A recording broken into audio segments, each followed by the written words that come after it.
এই নির্বাচন নিয়ে আপনার পর্যবেক্ষণ কি প্রথমবারের মতো এই ধরনের একটা নির্বাচনে আপনি অংশ নিলেন? সারাদিন আপনার পর্যবেক্ষণ ছোট করে ধন্যবাদ। আসসালামু আলাইকুম সকলকে, সকল সাংবাদিক ভাই বোনেরা, আপনারা উপস্থিত হয়েছেন এখানে। আজকে আমার জন্য খুব একটা বড় দিন ছিল এটা, যেটা আপনি উল্লেখ করলেন। প্রথমবারের মতো এরকম একটা বড় নির্বাচনে অংশগ্রহণ করলাম। এর মধ্যে মূল বিষয়টা ছিল যে ঢাকা শহরের, ঢাকা উত্তরের উন্নয়নের জন্য আমরা কাজ করতে চাই, সেই জন্যই এই নির্বাচনে অংশগ্রহণ করা। আমি সকাল থেকে নিজের ভোট দেওয়ার আগেই অন্যান্য অনেকগুলি কেন্দ্র আমি ঘুরে দেখেছি। আমি ঘুরে দেখেছি যে সকালের দিকে বেশ ভোটার সংখ্যা কম ছিল, সম্ভবত বৃষ্টির কারণে কম ছিল। কিন্তু বিকেলের দিকে দেখলাম যে বেশ আগ্রহের সাথে অনেকগুলি কেন্দ্রে আমি বেশ ভালো সাড়া দেখেছি আমি ভোটারদের মধ্যে। আমার দৃষ্টিতে কোনো বড় ধরনের অনিয়ম আমার চোখে পড়েনি। সুতরাং আমি ধন্যবাদ জানাতে চাই আমাদের আইন শৃঙ্খলা বাহিনীর সকল কর্মীদেরকে। আমি ধন্যবাদ জানাতে চাই নির্বাচন কমিশনকে, অবশ্যই সুষ্ঠুভাবে নির্বাচন অ্যারেঞ্জ করার জন্য। এটা অক্লান্ত পরিশ্রম সকলেই করেছেন।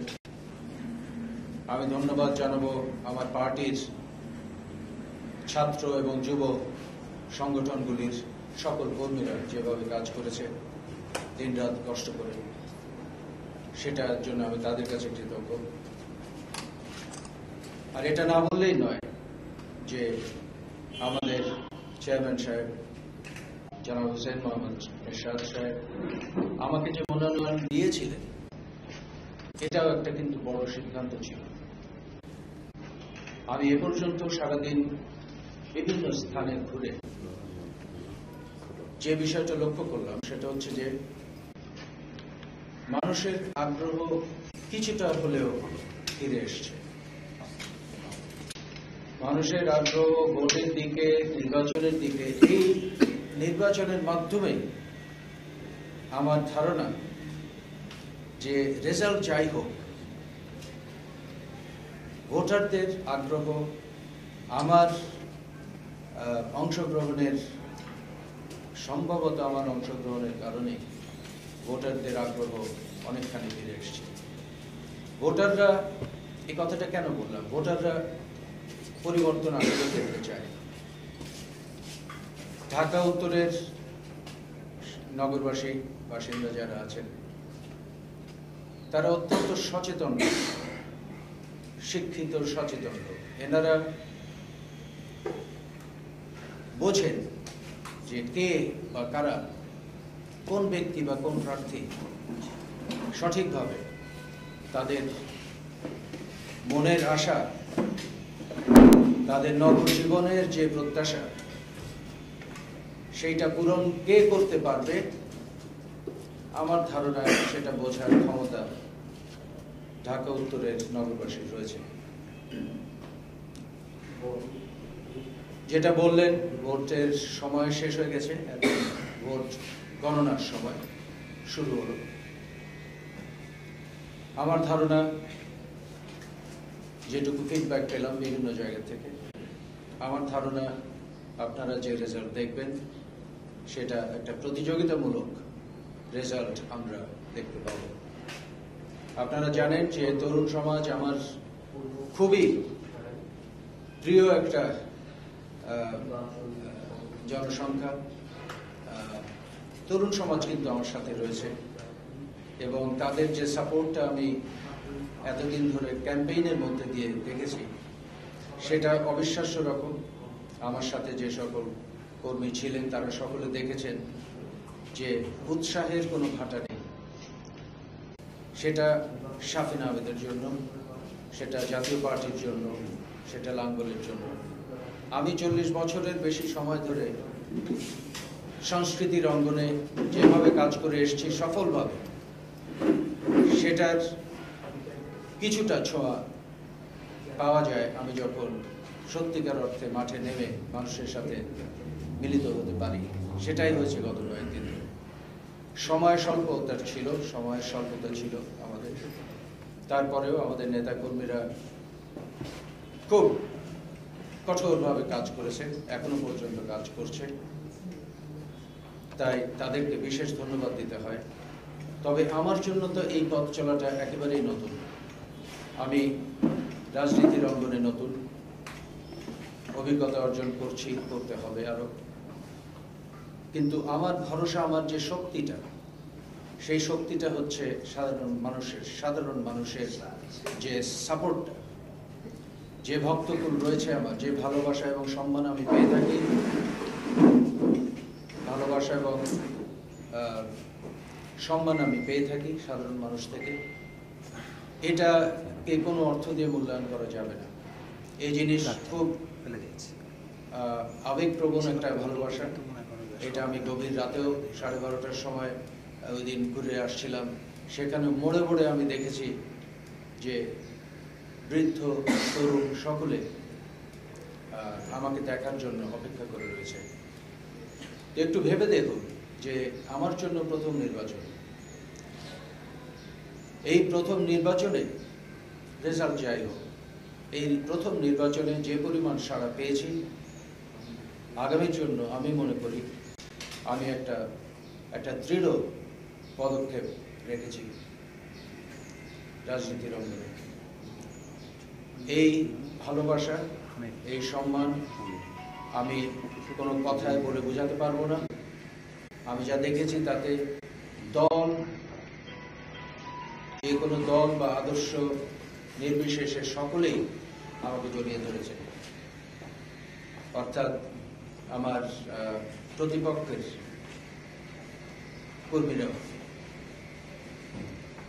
খুব স্বতঃস্ফূর্তভাবে আমাকে দেখলে যা করে এসছেন গত কয়েকদিন ধরে, যা দেখলাম, সেইটা রাজনীতির ঊর্ধ্বে, সেই ভালোবাসা কিন্তু রাজনীতির ঊর্ধ্বে। আমি আশা করব সেটাকে ভরসা করে, সেইটার উপরে নির্ভর করে, সেটাকে কাজে লাগিয়ে আমি যেন দেশের জন্য কিছু করতে পারি আগামীতে। ভোটের গণনা সম্পর্কে আমি কোনো মন্তব্য করতে চাই না, সময় আসেনি এখনো কিছু বলার। তবে এটাই বললাম যে বড় ধরনের কোনো অনিয়ম আমাদের চোখে পড়েনি। দুপুরে আমি যে ধরনের প্রতিযোগিতামূলক ফলাফল হবে, যে ফলাফলই হোক, আমি ফলাফলটা মেনে নিচ্ছি। গণনা শেষ হলে সংখ্যা যাই হোক, আমার বিশ্বাস একটা সম্মানজনক অবস্থান থাকবে এবং আমি সেটা অবশ্যই মেনে নেব। এ ব্যাপারে আপনারা নিশ্চিত থাকেন যে যেহেতু ক্যাম্পেইনের সময় আমি কোনো বাধার মুখে পড়িনি, যেহেতু আজকে নির্বাচনের দিনেও কোনো অনিয়ম দেখিনি, সে কারণেই বলবো যে ফলাফল যাই হোক আমি সেটা মেনে নেব। আপনি 12:30 বলেছিলেন যে বেশ কিছু কেন্দ্র অনিয়ম দেখেছেন এবং প্রমাণ আছে, এখন বলছেন যে কোনো অনিয়ম হয়নি। কোনো অনিয়ম হয়নি বলতে আমি বারংবার যে কথাটা এখানে বলেছি, আপনি বোধহয় মিস করে গেছেন, কোনো বড় ধরনের কোনো অনিয়ম দেখিনি। আপনি এত বড় একটা ইলেকশনে অনেকের অনেক ধরনের সন্দেহ থাকতে পারে, অনেকের অনেক আশঙ্কা থাকতে পারে, সেই ধরনের কিছু মেলেনি। আর একটা দুটো সেন্টার নিয়ে তো কথা বললে চলবে না। আর আপনার সাথে যখন দেখা হয়েছিল দিনের শুরুতে, তারপরে আরো অনেক জায়গা ঘুরে এসছে, তো সুতরাং আমি দেখেছি অনেকখানি। জানতে চাই যে আপনি দুপুরে বলেছিলেন এখন থেকে 3 ঘন্টা আগে, ভোট গ্রহণের 3 ঘন্টা বাকি ছিল তখন বলেছিলেন যে মানুষ মুখ ফিরিয়ে দিল। কারণ ওই যে যেটা বললাম সকালের দিকে, আপনারা কি এমন ঘটলো যাতে করে আপনি বলছেন সকালের দিকে আপনারা সকলেই দেখেছেন এবং আপনারা সকলেই বলেছেন 11টার দিক হলে আপনারা ততক্ষণে সকাল থেকে ওই সময়টার মধ্যে আপনারা দেখেছেন লোক সংখ্যা কমছে। এটা কিন্তু আপনাদের স্বীকার করতেই হবে। আপনি বলেন যে আপনি নির্বাচনে অংশ নেওয়ার কারণে মানুষের আগ্রহটা ফিরেছে বলে আপনি মনে করেন, এটা একটা বক্তব্য। কিন্তু আপনি যেটা বলেছেন যে বিগত সময় নির্বাচনগুলোতে বেশ অনিয়মের কারণে মানুষ ভোটের আগ্রহ কমে গেছে, আপনি কি সেই বক্তব্য থেকে সরে আসছেন? আমি সেই বক্তব্য থেকে সরে আসছি না। আমাদের মূল কথাটা হচ্ছে কি যে দিনের শুরুটা যেরকম ছিল, আজকে নির্বাচনে দিনের শুরুটা যেরকম ছিল, তাতে বেশ শঙ্কা ছিল যে আদৌ মানুষ কি ঘর থেকে বেরোবে। এবং তারপরে আপনাদেরকে এটাও বলেছি যে আমি সারাদিন অনেক জায়গায় ঘুরেছি, আমি বেশ ভালো সাড়া পেয়েছি। তো ভোটের দিকে মানুষজন বেশ সাড়া দিয়েছে। সামগ্রিকভাবে মানুষের ভোটের প্রতি আগ্রহ কমে গেছে। এইটা দেখেন, আজকে এই ঝড় বৃষ্টির দিনের উপর ভিত্তি করে এত বড় একটা মন্তব্য করার মতো ঠিক না। হ্যাঁ, একটু আগে উনি ওটাই প্রশ্ন করছিলেন। আমি যতটুকু দেখেছি, আমি যতটুকু ঘুরেছি, আপনি নির্বাচনে অংশগ্রহণ করাতে সবাই স্বতঃস্ফূর্তভাবে অনেকটাই পাশে ছিল, আমরা দেখেছি, আমি সবসময় ছিলাম। কিন্তু আজকে আমি কোনো পোলিং এজেন্ট তো আমার চোখে পড়লো না। এটা কি করে সম্ভব? কোথাও চোখে পড়েনি সেটা হতে পারে না। আমিও তো ঘুরেছি বিভিন্ন জায়গায়। আমার যে চিফ কোঅর্ডিনেটর, চিফ ক্যাম্পেইনার, উনিও বলতে পারবেন এই বিষয়টা। আমরা তো দেখলাম পোলিং এজেন্ট ছিল কিছু মানারত স্কুলের মনে হয় আমাদের পোলিং এজেন্ট কম ছিল, অন্যান্য জায়গায় পোলিং এজেন্ট ছিল এবং আছে, পর্যন্ত থাকবে। আগামী দিনে আপনি রাজনীতিতে সক্রিয় থাকছেন ইনশাল্লাহ, এবং আশা করব যে আপনারাও আমার সাথে থাকবেন। আমাদের যে চেষ্টাটা থাকবে, আমার যে চেষ্টা থাকবে, যা ইচ্ছা থাকবে, সেগুলি পূরণ করার পথে আমি এগোতে থাকবো। বড় ধরনের কিন্তু অনিয়ম হয়নি, ছোটখাটো অনিয়মের উদাহরণ ছোটখাটো এই ডিটেলে আমি গিয়ে এখন কোনো খুব একটা অর্থবহ কিছু অসঙ্গতি আপনার চোখে পড়েছে, যদি আপনি বলছেন। আমি ছোটখাটো জিনিস নিয়ে এখানে কত সময়টা নষ্ট হয়, এই ধরনের হয়ে থাকে নির্বাচনে, আমরা তো জানি। কিন্তু প্রশাসনের যে হস্তক্ষেপটা আমরা দেখেছি সেটা খুব কার্যকরী হয়েছে।